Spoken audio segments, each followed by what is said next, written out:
तो दोस्तों 1701 नंबर प्रश्न से हम स्टार्ट करेंगे आज की इस वीडियो को। और अगर आप लोगों ने 17 वीडियो जो पुरानी बनी हुई है अगर नहीं देखा है आपने, तो फटाफट मेरे प्लेलिस्ट में जाके आप लोग देखना शुरू कर दें, क्योंकि ये जो है पूरा मैराथन हिस्ट्री की वीडियो है। और इसको अगर नहीं देखेंगे तो बहुत कुछ मिस करने वाले हैं आप लोग। छोटे से लेकर बड़े लेवल एग्ज़ाम के लिए बहुत ज़्यादा इम्पोर्टेंट है। और ये पिछले 15 सालों में जितने भी क्वेश्चन किए गए हैं सारी चीज़ें इसमें अपडेटेड हैं, ठीक है। और जो इम्पोर्टेंट क्वेश्चन है वो भी, तो ओवरऑल ले दे के सब कुछ मिला के 2700 क्वेश्चन आंसर के हिस्ट्री के ये सीरीज़ पूरा बनता है। तीनों हिस्ट्री पार्ट इसमें कवर हैं, ठीक है। तो चलिए आज का क्वेश्चन हम स्टार्ट करते हैं 1701 नंबर से। किस पेशवा के समय मराठा संघ की समस्त शक्ति पेशवा के हाथों में आ गई? वह है बाजीराव प्रथम। भारत में ब्रिटिश व्यापारिक प्रतिष्ठानों की स्थापना हेतु आज्ञा प्राप्त करने के लिए आने वाला ब्रिटिश सम्राट जेम्स का पहला प्रतिनिधि कौन था? वह विलियम हॉकिंस। बंगाल में स्थायी बंदोबस्त के रूप में इस्तमरारी बंदोबस्त का सूत्रपात किस गवर्नर जनरल ने किया? वह लॉर्ड कॉर्नवालिस। 1931 में महात्मा गांधी ने किस वायसराय के साथ बातचीत कर समझौता किया था? वह लॉर्ड इरविन के साथ। मेगास्थनीज की इंडिका के किस शासक उसके दरबार शासन प्रबंध तथा उस समय की सामाजिक अवस्थाओं के संबंध में महत्वपूर्ण जानकारी मिलती है? वह चंद्रगुप्त मौर्य। पूर्व मुगल काल में भारत की यात्रा करने वाला इब्न बतूता किस देश का निवासी था? वह मोरक्को का। मोहनजोदड़ो का सबसे महत्वपूर्ण सार्वजनिक स्थल किसे माना जाता है? वह विशाल स्नानागार को। कल्पसूत्र नामक महत्वपूर्ण ग्रंथ की रचना किसने की? वह भद्रबाहु ने। किस ग्रंथ में चंद्रगुप्त मौर्य को वृषण और कुलहीन कहा गया है? वह मुद्रा राक्षस। अशोक के अभिलेखों को पढ़ने में सर्वप्रथम 1837 ईस्वी में किस विद्वान ने सफलता प्राप्त की? वह जेम्स प्रिंसेप ने। 1175 ईस्वी से 1206 ईस्वी तक भारत पर किस विदेशी शासक ने लगातार आक्रमण किया? वह शहाबुद्दीन मोहम्मद गोरी ने। तारीख ए फिरोज शाही की रचना किसने की? वह जियाउद्दीन बर्नी ने। अकबर ने इबादत खाना और स्थापना कहाँ की थी? अकबर ने इबादत खाना की स्थापना कहाँ की थी? वह फतेहपुर सिकरी में। भारतीय भाषा शास्त्र का सर्वाधिक प्राचीन कौन सा है? वह अष्टाध्यायी। प्रसिद्ध ऐतिहासिक पुस्तक मालविकाग्निमित्र मित्र के रचनाकार कौन थे? वह कालिदास। देवगढ़ का दशावतार मंदिर किस काल की मंदिर कला का सर्वोत्तम उदाहरण माना जाता है? वह गुप्तकालीन मंदिर का। भागवत मत की उत्कृष्ट और प्राचीनतम व्याख्या है? वह भगवत गीता में। दिल्ली की सीमा का सर्वाधिक विस्तार किस सुल्तान के समय में हुआ? वह मोहम्मद बिन तुगलक। दिल्ली का अंतिम हिंदू नवाब कौन था? वह हेमू। ब्रिटिश सम्राट जेम्स ने अपने प्रतिनिधि के रूप में विलियम हॉकिंस को किस प्रयोजन से भारत भेजा? वह भारत में ब्रिटिश व्यापारिक प्रतिष्ठानों की स्थापना हेतु आज्ञा प्राप्त करने के लिए भेजा था। प्रसेनजीत किस महाजनपद का एक विख्यात शासक था? वह कौशल महाजनपद का। प्रसिद्ध शासक हर्षवर्धन किस राजवंश से संबंधित था? वह थानेश्वर के पुष्यभूत राजस्व से। तैमूर लंग ने किसके शासनकाल में भारत पर आक्रमण किया? वह तुगलक वंशी नसीरुद्दीन महमूद शाह के शासनकाल में। आर्यों की भाषा संस्कृत थी एवं आर्यों के समय समाज में कौन से वर्ण थे? वह ब्राह्मण, क्षत्रिय, वैश्य और शूद्र। मौर्य सम्राट अशोक का राज्याभिषेक कहाँ हुआ था? वह पाटलिपुत्र में। किस प्राचीन भारतीय शासक को 100 युद्धों का विजेता माना जाता है? वह समुद्रगुप्त को। सोलंकी वंश ने किस शासक के शासनकाल में कहमूद गजनवी ने सोमनाथ मंदिर पर आक्रमण किया था? यहाँ पे महमूद होना चाहिए, ठीक है। महमूद गजनवी ने सोमनाथ मंदिर पर आक्रमण किया था। वह भीम प्रथम। नूरजहां की स्थापत्य कला की महत्वपूर्ण कृतियाँ थी? वह जहांगीर का मकबरा, एतमादौला का मकबरा। नंद वंशीय राजा घनानंद ने एक प्रतिभाशाली ब्राह्मण का अपमान किया था जो कालांतर में उसके विनाश का कारण बना। उसका नाम था विष्णुगुप्त, जो कि चाणक्य थे। बौद्ध शताब्दी में धर्मचक्र परिवर्तन से एक प्रतिभाशाली से क्या निर्देश होता है? वह बुद्ध का प्रथम उपदेश। भारतीय इतिहास में दिल्ली सल्तनत पर 1206 से लेकर 1290 ईस्वी तक शासन करने वाले शासकों को वंश को क्या कहा जाता है? वह दास वंश, गुलाम वंश। एक मुकुटधारी राजा को सदा धर्म की दृष्टि से रहकर शासन करना चाहिए, यह कथन था वह कृष्णदेव राय का। 549 जातकों में मुख्य रूप से किसका वर्णन है? वह गौतम बुद्ध के पूर्व जन्म की कथाओं का। सैंधव सभ्यता के एक स्थल को स्तूप टीला की संज्ञा दी गई है क्योंकि उस स्थल पर एक कुषाणकालीन स्तूप प्राप्त हुआ है। यह स्थल मोहनजोदड़ो का है। ठीक है। ऋग्वेद में सर्वाधिक सूक्त किन दो देवों को संबोधित है? वह इंद्र और अग्नि को। सांसारिक दुखों से मुक्ति हेतु बुद्ध ने किस मार्ग की बात कही? वह अष्टांगिका मार्ग की। स्त्रियों को अविवाहित अवस्था में पिता, विवाह के बाद पति और वृद्धावस्था में पुत्र के संरक्षण में रहने का निर्देश किस स्मृति में प्रदान किया गया है? वह मनुस्मृति में। कला की किस शैली को ग्रीक बौद्ध शैली की संज्ञा दी जाती है? वह गांधार शैली को। फिरोज तुगलक द्वारा स्थापित मध्यकालीन किस नगर को सिराज ए हिंद उपाधि से नवाजा गया? वह जौनपुर को।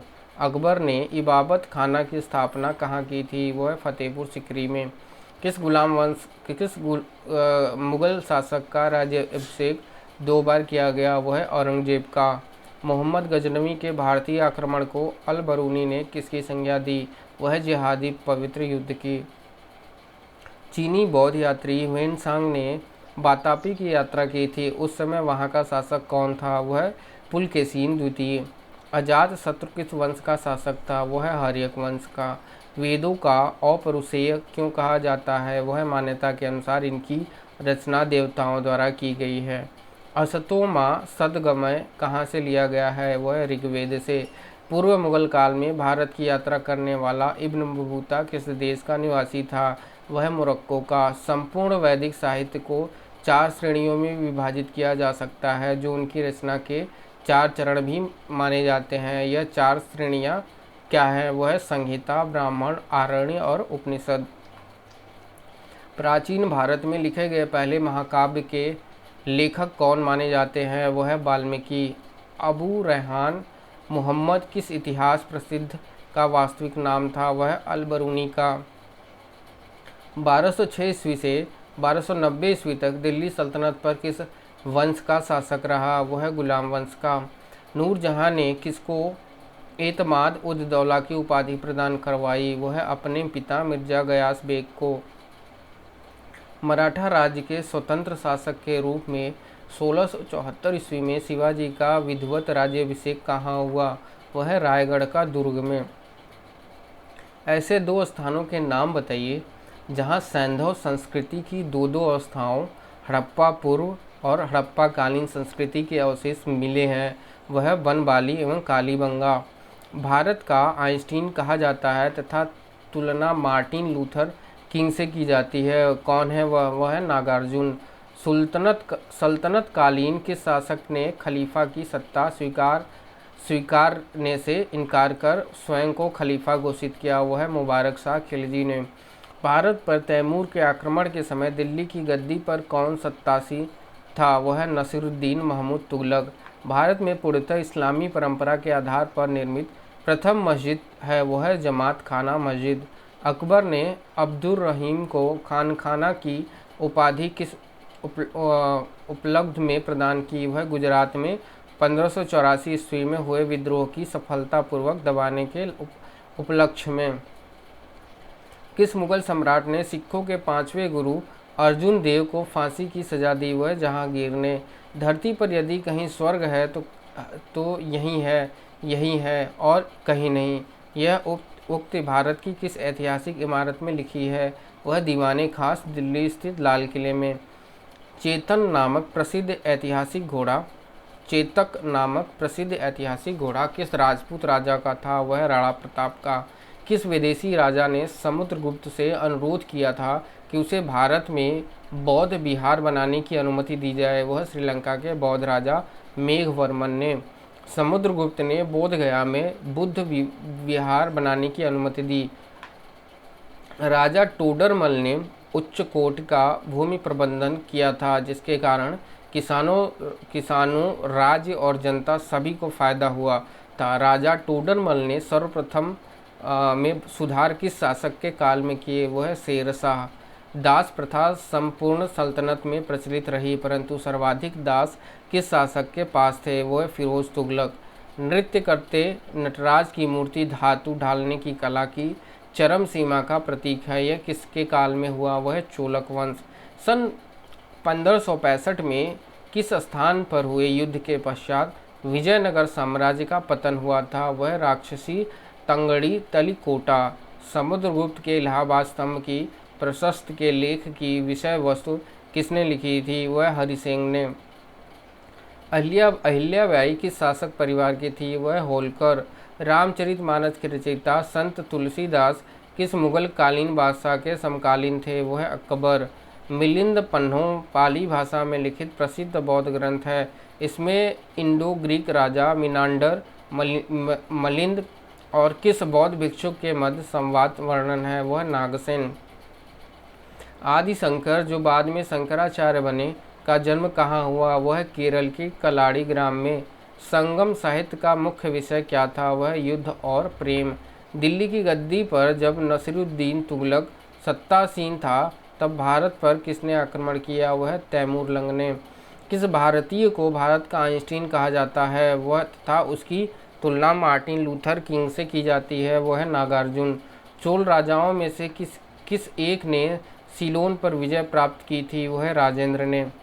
इब्राहिम आदिल शाह को उसकी धर्मनिरपेक्ष छवि के कारण उसकी मुस्लिम प्रजा से उसे क्या कहकर पुकारती थी? वह जगत गुरु कहकर। संगमकालीन सर्वाधिक प्राचीन एवं प्रचलित देवता नूरगन था। कालांतर में इसे क्या कहा गया? वह सुब्रमण्यम। तोलकाप्पियम ग्रंथ का संबंध किस संगम काल से है? वह द्वितीय संगम काल से।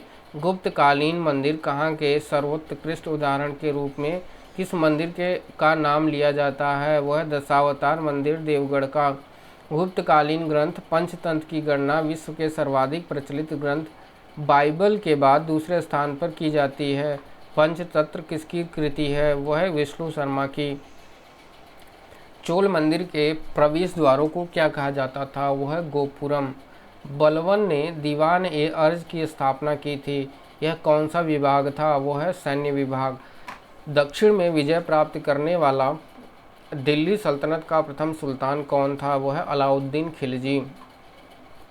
लोधी वंश के किस शासक ने राजधानी को सर्वप्रथम दिल्ली से आगरा स्थानांतरित किया? वह सिकंदर लोधी ने। अलाउद्दीन द्वारा निर्माण कराया अलाई दरवाज़ा किसका प्रवेश द्वार है? वह कुतुब उल इस्लाम मस्जिद का। स्वतंत्रता के पश्चात हड़प्पा सभ्यता के सर्वाधिक स्थल किस राज्य में खोए गए हैं? वह गुजरात में। देवगढ़ का दशावतार मंदिर किस काल की मंदिर कला का सर्वोत्तम उदाहरण माना जाता है? वह गुप्तकालीन मंदिर का। सल्तनत काल का वह प्रथम शासक कौन था जिसने भूमि की नाप जोख कराई तथा राज्य की समस्त भूमि को खालसा भूमि के अंतर्गत कर दिया? वह अलाउद्दीन खिलजी। ऐसे पहले भारतीय कौन थे जिन्हें अंग्रेजों ने किसी प्रांत का गवर्नर बनाया? वह सत्येंद्र प्रसाद सिन्हा ने। विजयनगर कृष्णदेव राय की रचना अमुक्त माल्यद का वर्ण्य विषय क्या है? वह लोक प्रशासन एवं विदेश नीति। गोलकुंडा के मुस्लिम राज्य का उदय किस प्राचीन हिंदू साम्राज्य के अवशेष पर हुआ है? वारंगल। सिविल सेवाओं में भर्ती के लिए खुली प्रतियोगिता का आयोजन किस वर्ष से शुरू किया गया है? वह 1853 ईस्वी से। कृष्णदेव राय ने अमुक्त माल्यद ग्रंथ की रचना किस भाषा में की? वह तेलुगु में। मोहम्मद शाह तृतीय के शासनकाल में बहमनी साम्राज्य की यात्रा करने वाला विदेशी यात्री था? वह एथेनिसियस निकितीन। किस पल्लव शासन के शासनकाल में ह्वेनसांग ने कांची की यात्रा की थी? वह नरसिंह वर्मन प्रथम के शासनकाल में। बौद्ध संगीतियाँ का आयोजन किस प्रयोजन से किया गया? वह बुद्ध की शिक्षाओं के समाकलन तथा विवादों के निपटारे के लिए। त्रिपिटक के अंग है विनय, सुत्त और अधिधम्म। अमीर खुसरो रचित खुजैन उल फतूह किस शासक के संबंध में जानकारी देता है? वह अलाउद्दीन खिलजी के संबंध में। दिल्ली सल्तनत की आधिकारिक भाषा थी वह फ़ारसी। तो दोस्तों इस वीडियो में भी 100 क्वेश्चन हमने कवर कर लिया है। और अगर आप चैनल पे दोस्तों नए हैं तो प्लीज़ हमारे चैनल को सब्सक्राइब कर लीजिए, क्योंकि गवर्नमेंट जॉब रिलेटेड जितनी भी वैकेंसी आती हैं आप लोगों की तैयारी बिल्कुल मुफ्त में कराई जाती है।